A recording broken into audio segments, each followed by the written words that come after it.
Oh, wow. What the?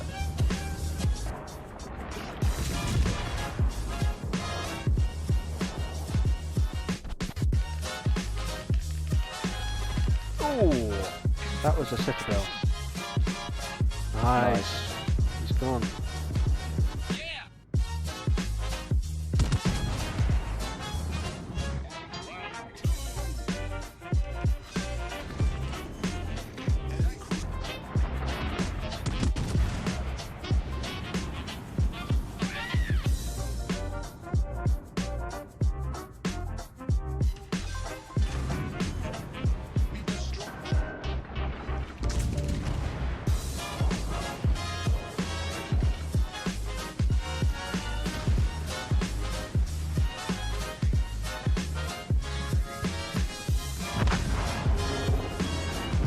That's one way of doing it.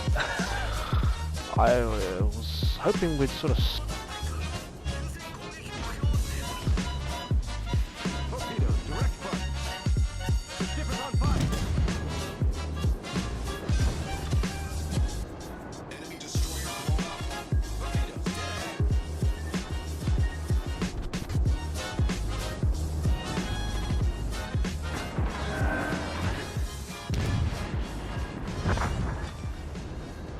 Enemy destroyer sunk. Our team has taken the lead. Hello everyone.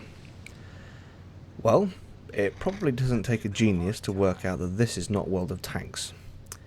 This is World of Warships Legends. Now, straight away, I'm going to state that I'm a noob at this game, so bear with me as we work our way through this video. The game you're seeing here is one I recorded last night in my newly acquired New Mexico Tier 5 battleship. I felt I had a pretty good game, so I figured I would show it on the channel to, you know, broaden the scope of my content. I don't play boats as often as I'd like to, or as often as I'd play tanks, so videos on this topic may be few and far between. But for now, let's just see how this one does. Well, I think the first thing to talk about is why World of Warships? Me playing this game all started with a friend of mine who kept bugging me to play, so I downloaded it and gave it a try. And as it happened, I actually, you know, kind of like it. Didn't think I would, but I do. It is developed by Wargaming, so that's a connection to tanks. And I'll likely make an over connection with tanks because I don't actually know all the names of the ships or the classes of ships, so I'll probably end up referring to them as tank classes. So like battleships are heavies and cruisers and mediums or something like that. That sort of thing is what I'll probably be doing because, you know, I'm a noob. So there.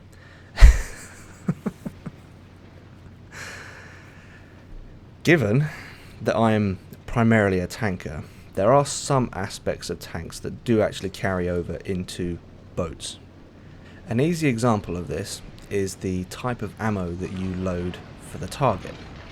Like tanks, lightly armoured targets get HE and tougher targets get AP. Same thing with boats. HE is for your little light tank boats that whiz around putting torpedoes in the water, and AP is for the heavy battleships. Another tactic I'm still not quite getting the hang of in boats is in tanks you angle your armour, but you can do the same thing in boats by angling your boat, but a boat's a lot bigger than a tank and it's slower, so I'm not quite getting the hang of, you know, you can quickly side scrape in a tank, whereas in a boat it'll take you 30 seconds to shift it. So yeah, I'm still trying to get the hang of it, but it can be done. So as far as similarities go, there are some, but as far as I understand, that's about it though. The tactics for playing boats are not the same as tanks. In tanks, you can sort of get away with going off on your own. If you're in a light tank, you can take a flank and generally you can whiz around and be okay. Or in a heavy, even if you're in a decent Russian heavy or what have you, you can take a flank and, if you play sensibly, you can be okay. But in boats, if you go off alone, you are an easy target for everyone, and it doesn't matter what boat you're in, you will be dead. So you have to stick with the rest of your team, or at least a group from your team. In tanks, the Vanguard is known for being a pain, and if you think the Vanguard is a pain in the ass, you try killing one of these little light tank boats that keep dropping torpedoes in the water. Those little turds have insane camo ratings, and so naturally wargaming gives them a smokescreen to hide behind too. I don't know, some game developers, they never change, do they? I am prepared to give wargaming a little bit of slack on this one though. I'm quite new to the game, so there are things I don't know about it, and I think this game is relatively new as well.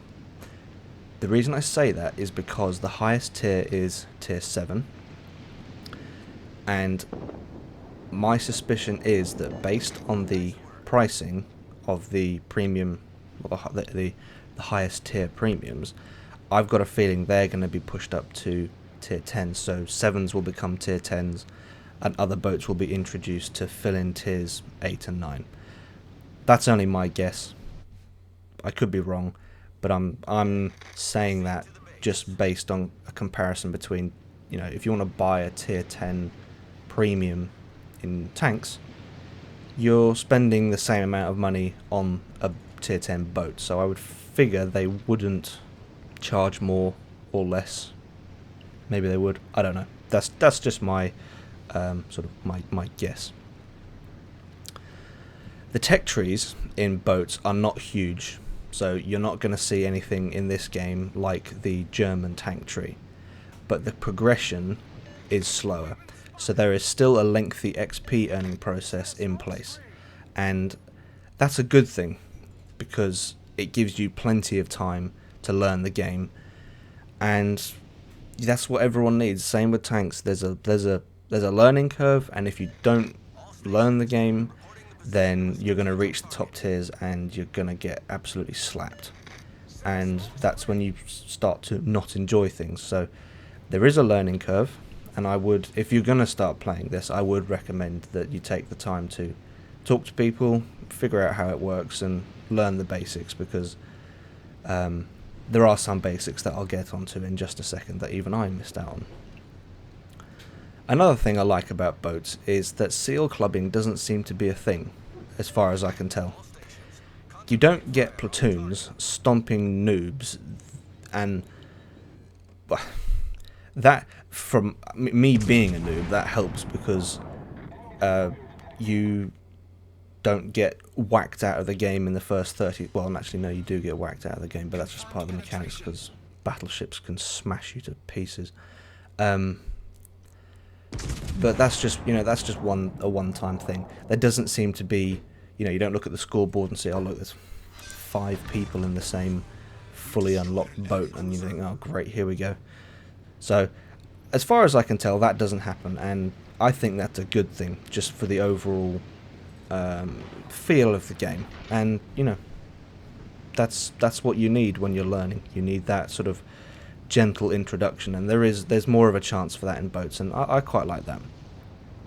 Now, one of the things I mentioned earlier was not fully understanding what the game was about and the mechanics of it and having to learn it. And one thing I like about boats is the commanders are specific to types of vehicle or boat. I mean, for example, you have specific commanders for heavies, you have specific commanders for mediums, that sort of thing. And I had no idea about this when I started playing. and I put a, what did I do? I put a medium commander in my battleship, and I couldn't figure out why my flipping guns were missing everything left and right. I thought, this boat's awful. And it was only until I spoke to a friend, and they said, "Oh, what commander have you got in it?" I thought, "Oh, I've got, you know, John Smith here." Oh yeah, that's why he's not for battleships. He's not for heavies. He's for a different type of ship. So he said, "I'll put this person in there," and I did, and select the right skills, and there you go. Suddenly my gun dispersion is not as bad as it used to be, and I'm able to hit targets. So that's just one example of the mechanics that are different to tanks, and you pick these things up as you learn to play. So yeah, that's just one thing that's one mistake I made, and that's something that I would pass on to anyone else who wants to start playing the game. Alright, so far I've talked about everything that I like about boats, but for me that doesn't make it perfect. I find this game quite difficult to play solo, and I think that is because the games can be quite long, and there are long periods of not doing anything in game, and you saw that just earlier in this game here. There was I didn't see the timer or the clock, but there was probably 2 or 3 minutes where I had nothing to shoot at, couldn't see anything, guns were loaded, and you just sit there plodding along. You have to watch the mini-map though, and I came back to the cap here to sort out what was in the cap, and it's a good thing I did because that's where the enemy team was. But that can happen quite a lot, but I'm suspecting that's down to the fact that I'm playing a heavy here. Slow, long reloads, but if I were playing a little light boat whizzing around, it wouldn't be the case, because you can get to where you need to be quickly, obviously. So it's like, you play your Batchat 12T compared to your, I don't know, your mouse, for example. In a heavy, you commit to a side, and if there's nothing there, there's nothing there, and that's sort of how it is for boats. But in boats, it feels a lot longer, and the maps are bigger, so if nothing's going on, it can, for me anyway, it can feel like, nothing's really, nothing is happening at all. I'm not doing anything here. But that may just be down to me needing to change up the ships I play, because I haven't played any of the light boats yet, and that could just be on me.